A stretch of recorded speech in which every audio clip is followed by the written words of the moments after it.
Tuni ni simni latun kumsani la somni lebuk ni ko inzong thado tu so akunin wanoi tu so dang ho thado pa wa ngai kha anna nei ki taw hite tu so na sima ke ma ba si Hichi BSF bulletproof gari ni hin private gari adang phabib to hap ta khat sunga hi ni vei thum vei times tabang mai thei ho apui jing hi ji chun khat vei to apui hi lo hi ji hin timing ne hi ta ji win mo ve din di thei ta lo ji in I lo a pha ham ge lu hi te dan hi sanapeti or mau to infal hi ding in gin chat hi Iran tian US ngam sunga company len che som le get kap si dingin gi na bol ki nun to za som gin le bol di bin ase yun hi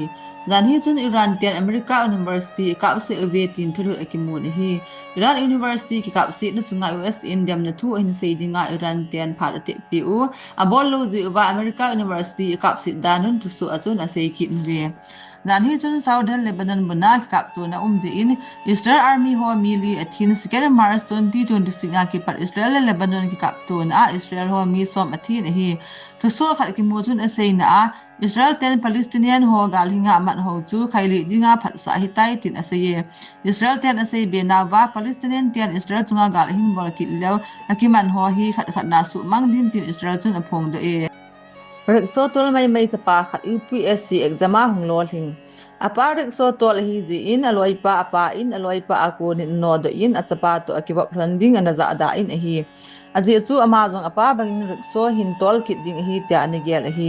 ahin na rikso tol pa chapa hin apa gen thei ta in sung le male ka sim ne diabet kol dan hai mil pon apa gen the ni khat le ki pan a ki le sa ding hi atup jing tan ji chun apa sum nei kham le aman kyang ko ho an zu in abang kom le ni khat le an kho khat bo an jin hi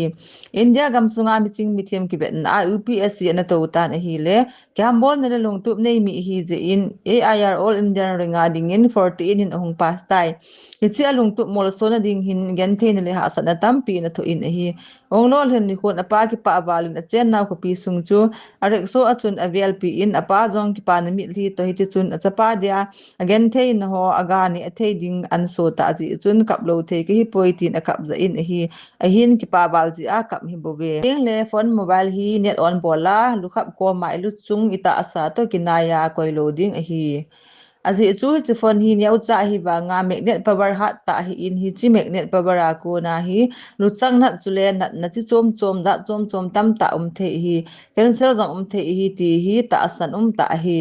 adi cha chu zat ni mu ten le mobile phone hi net off ding ita asa to kinaya koi loading hi azi chu chi mobile phone hi nyau cha hi ba nga power hat dan hi mi him ta asa dinga danger ta hi tolhona lo lam jong thi san jong ato kha thei ta asa dinga effect tam the hi ti hi so kai ding a hi